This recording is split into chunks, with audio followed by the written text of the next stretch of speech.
तो दोस्तों एक बार फिर से स्वागत है आप सभी का आपके अपने favourite English learning channel scholar English पर। मेरा नाम है दीपिका कुमावत और मैं इस चैनल पर वेरियस कॉम्पिटिटिव एग्जाम्स के लिए इंग्लिश सब्जेक्ट टीच करती हूँ। तो बेसिकली आज के इस वीडियो में हम एक बहुत ही शानदार और इंटरेस्टिंग पोएम को डिस्कस करने वाले हैं जिसका नाम है रिमेंबर बाय क्रिस्टिना रोजेटी। तो चलिए पोएम में आगे बढ़ने से पहले सबसे पहले हम हमारी पोएटिस के बारे में थोड़ी बहुत इंफॉर्मेशन देख लेते हैं। दोस्तों अगर बात की जाए हमारी पोइटिस के बारे में तो क्रिस्टिना रोजेटी इनका जन्म जो है वो 5 दिसंबर 1830 लंदन इंग्लैंड में हुआ था। वो एक पोएट और पॉलिटिकल एग्जाइल थी। दोस्तों वो विक्टोरियन एज की one of the finest poets में से एक थी और उन्होंने बहुत सारे devotional romantic and children's poems लिखी है।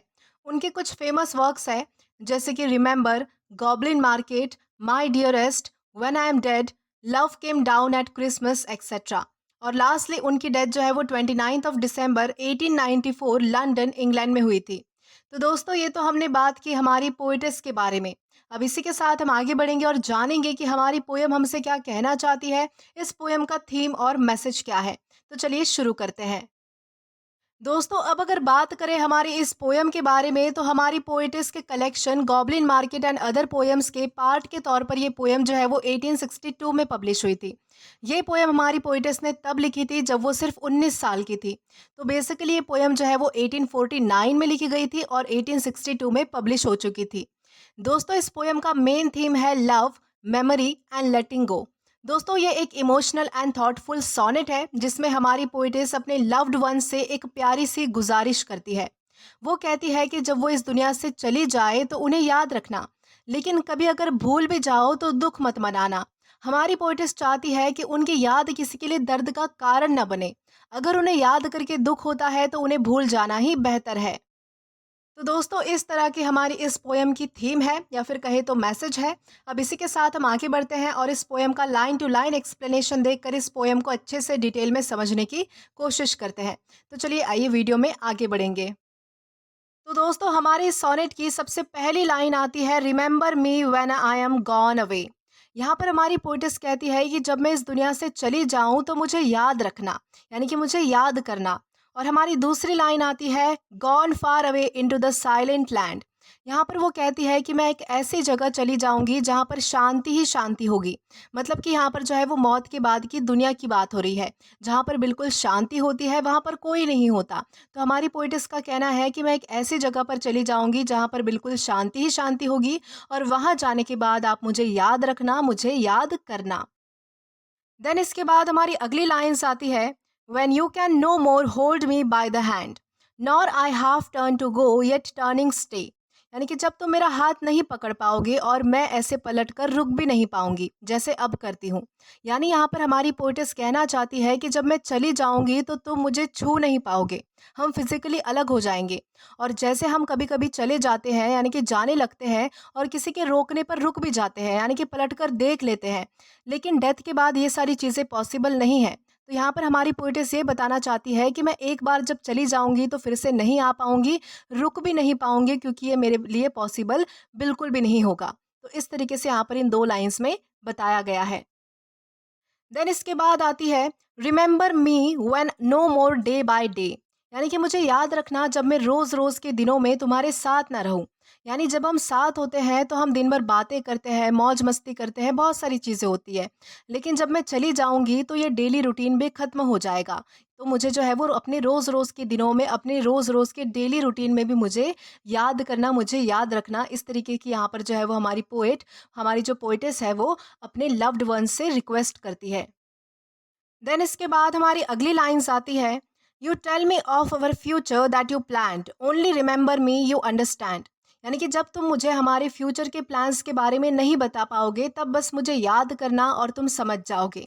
हमारी पोइटिस कहती है कि तुम्हारा मुझसे वो फ्यूचर के सपने शेयर करना भी खत्म हो जाएगा जब मैं नहीं रहूंगी। वो कहना चाहती है कि तुम समझदार हो, तुम समझ जाओगे कि मैं चली गई हूँ, तो बस मुझे याद करना और बाकी सब जो है वो तुम्हें ऐसा ही फील होगा कि मैं जस्ट तुम्हारे सामने ही हूँ, तुम्हारे पास ही हूँ और तुम्हारे फ्यूचर के प्लान्स सुन रही हूँ। It will be late to counsel then or pray. यानी कि उस वक़्त ना तुम मुझसे कुछ कह पाओगे और ना कोई दुआ कर पाओगे। यानी कि मौत के बाद ना कोई एडवाइस का मतलब होता है, ना कोई प्रेयर्स का मतलब होता है। यानी कि इन सारी चीज़ों का कोई भी मतलब नहीं रहेगा। यहाँ पर हमारी पोएटेस ये कहना चाहती है कि बाद में कुछ भी कहने का कोई फ़ायदा नहीं होगा। तो इस तरह से यहाँ पर जो है वो बताया गया है। देन इसके बाद हमारी अगली लाइन्स आती है, yet if you should forget me for a while and afterwards remember do not grieve. यानी कि अगर तुम मुझे थोड़ी देर के लिए भूल भी जाओ और बाद में मैं तुम्हें याद आऊँ तो उदास फील मत करना, सैड मत होना। यानी कि मुझे याद ना भी करो तो कोई प्रॉब्लम नहीं है, कोई बात नहीं है। बस मैं ये नहीं चाहती कि मुझे याद करके कोई सैड फील करे या फिर कोई दुखी हो जाए। तो इस तरीके से हमारी यहाँ पर पोएटेस कहना चाहती है। देन इसके बाद हमारी अगली लाइन्स आती है, for if the darkness and corruption leave a vestige of the thoughts that once I had. यानी कि अगर अंधेरा और दुख भी मेरी याद तुम्हें ना दिला पाए और सिर्फ थोड़ी सी याद बची हो मेरी सोच की। यानी कि यहाँ पर हमारी पोइटिस कहना चाहती है कि यानी कि अगर मेरी याद सारी धुंधली हो जाए और मेरी सोच, मेरी फीलिंग्स का छोटा सा टुकड़ा तुम्हारे पास हो, तो better by far you should forget and smile than that you should remember and be sad. तो मुझे भूल जाओ पर खुश रहो, यानी कि मुझे भूल जाओ लेकिन खुश रहना, ना कि ऐसा हो कि मुझे याद करो और तुम दुखी हो जाओ। वो कहना चाहती है कि अगर याद करके तुम दुख यानी कि तुम्हें दुखी हो यानी कि तुम दुखी होते हो या फिर तुम्हें दुख महसूस होता है, तो मुझे भूल जाना ही बेहतर है, मुझे भूल जाना ही अच्छा है। हमारी पोएटेस की फाइनल विश ये है कि उनकी याद किसी को दुख ना दे। वो चाहती है कि याद करके अगर किसी को दर्द होता है तो याद ना ही करो। तो इस तरीके से हमारी फाइनल लाइन्स में हमारी पोएटेस ने ये मैसेज दिया है। तो आई होप आपको अच्छे से पोएम समझ आई होगी और अच्छे से पसंद भी आई होगी। दोस्तों, आशा करती हूँ कि आपको ये पोएम पसंद आई हो और समझ आई हो। और आज के लिए बस इतना ही। अगर आपने अभी तक हमारा टेलीग्राम चैनल जॉइन नहीं किया है तो टेलीग्राम पर English with Deepika Kumawat search करके या फिर डिस्क्रिप्शन में दिए गए लिंक के थ्रू, साथ ही साथ अभी जो आपको आपके स्क्रीन पर क्यूआर कोड दिख रहा है वहाँ से भी आप स्कैन करके डायरेक्टली हमारा टेलीग्राम चैनल जॉइन कर सकते हैं, ताकि आप कभी भी किसी भी नए आने वाली वीडियोस को लेकर कोई भी अपडेट्स को मिस ना करें। और दोस्तों, अगर आपको आज का ये वीडियो पसंद आया है या फिर हेल्पफुल लगा है तो do like this video, subscribe the channel and share as much as you can. और अगर आपने इससे पहले वाले वीडियोस नहीं देखे हैं तो यहाँ पर मैंने एक प्लेलिस्ट प्रोवाइड कर दी है, जहाँ पर आप क्लिक करके वो सभी पहले वाले वीडियोस भी देख सकते हैं और एक्सप्लोर कर सकते हैं। Till then keep learning. Thank you.